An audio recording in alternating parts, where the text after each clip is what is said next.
بسم اللہ الرحمن الرحیم۔ السلام علیکم۔ آج پروفٹ سیریز میں ہم جانیں گے کہ حضرت نوح علیہ السلام کی زندگی کا وہ حصہ جب ایک طوفان نے پوری دنیا کو اپنی لپیٹ میں لے لیا۔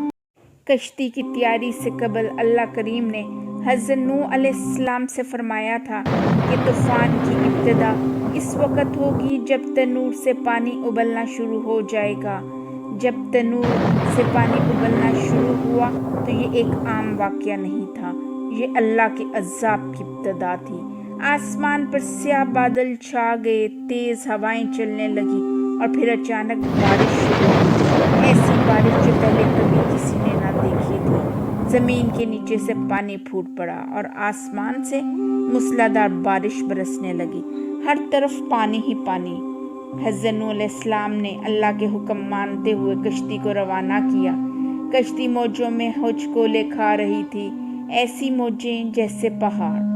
کشتی میں موجود لوگ خوف زدہ تھے، لیکن حضرت نوح علیہ السلام انہیں تسلی دیتے رہے، اللہ پر بھروسہ رکھو، وہی ہمیں بچانے والا ہے۔ اس دوران حضرت نوح علیہ السلام کی نظر اپنے بیٹے پر پڑی جو کشتی میں سوار نہیں ہوا تھا۔ آپ کے بیٹے کا نام کنعان تھا۔ آپ علیہ السلام کی ایک زوجہ جن کا نام واہلہ تھا، یہ رائے راست سے بھٹک چکی تھی اور لوگوں سے بھی کہا کرتی تھی کہ معاذ اللہ حضرت نوح علیہ السلام دیوانے ہیں، ان کی کوئی بات نہ مانو۔ اس عورت کی قسمت میں بھی غرق ہونا ہی لکھا تھا۔ حضرت نوح علیہ السلام کی زوجہ اور آپ کا بیٹا جو کنعان نامی تھا، وہ اس طوفان میں غرق ہو گئے، جبکہ آپ علیہ السلام کے 3 بیٹے سام، حام اور یافس مومنین تھے۔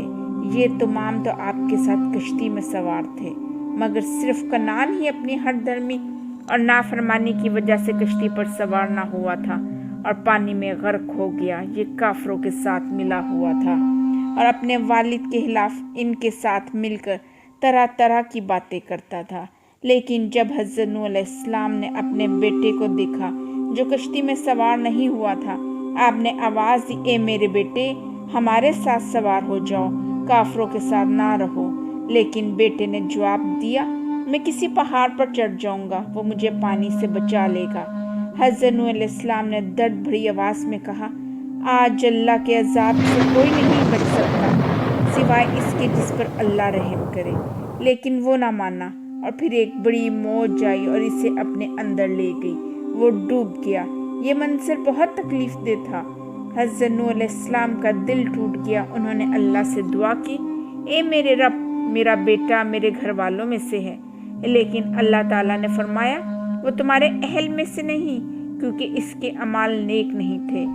یہ ایک سبق تھا کہ اللہ کے نزدیک رشتہ نہیں، ایمان اہم ہوتا ہے۔ پانی بڑھتا رہا یہاں تک کہ پہاڑ بھی ڈوب گئے۔ زمین پر کوئی باقی نہ رہا سوائے ان لوگوں کے جو کشتی میں تھے۔ یہ طوفان کئی دنوں تک جاری رہا۔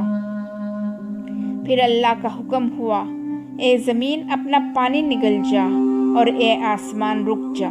پانی کم ہونا شروع ہوا۔ حضرت نوح علیہ السلام کی کشتی اس خوفناک طوفان میں مسلسل 6 ماہ تک پانی میں تیرتی رہی۔ کشتی اللہ کے حکم سے جودھی پہاڑ کی چوٹی پر ٹھہر گئی۔ زمین نے پانی کو اللہ تعالیٰ کے حکم سے جذب کرنا شروع کر دیا۔ حضور نبی کریم صلی اللہ علیہ وآلہ وسلم نے ارشاد فرمایا کہ جب حضرت نوح علیہ السلام نے ہر چیز کے 2 جوڑے کشتی میں سوار فرما لیے تو آپ کے پیروکاروں نے عرض کی، اے اللہ کے نبی، ہم کس طرح اطمینان سے بیٹھ پائیں گے؟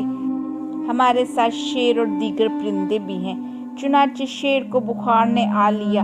یوں اس دنیا میں سب سے پہلے شیر بخار میں مبتلا ہوا۔ اس کے بعد لوگوں نے عرض کیا، اے اللہ کے نبی، چوہوں نے بہت تنگ کر رکھا ہے، وہ تو ہمارے کھانے پینے کی اشیاء کو خراب کر دیتے ہیں اور سامان کو بھی خراب کر ڈالتے ہیں۔ چنانچہ اللہ کریم کے حکم سے شیر کو زور کی چھینک آئی تو اس کی ناک سے بلی نکلی، جس کو دیکھ کر چوہے چھپ گئے۔ اس کے بعد کسی نے بھی چوہوں کی شکایت نہیں کی۔ اس طوفان میں دنیا کا کوئی بھی جاندار زندہ نہیں رہا تھا سوائے ان جانوروں اور انسانوں کے جو کشتی میں سوار ہوئے تھے۔ تمام چرند، پرند، حیوان، درندے اور انسان اس طوفان میں غرق ہو گئے۔ نوح علیہ السلام کی کشتی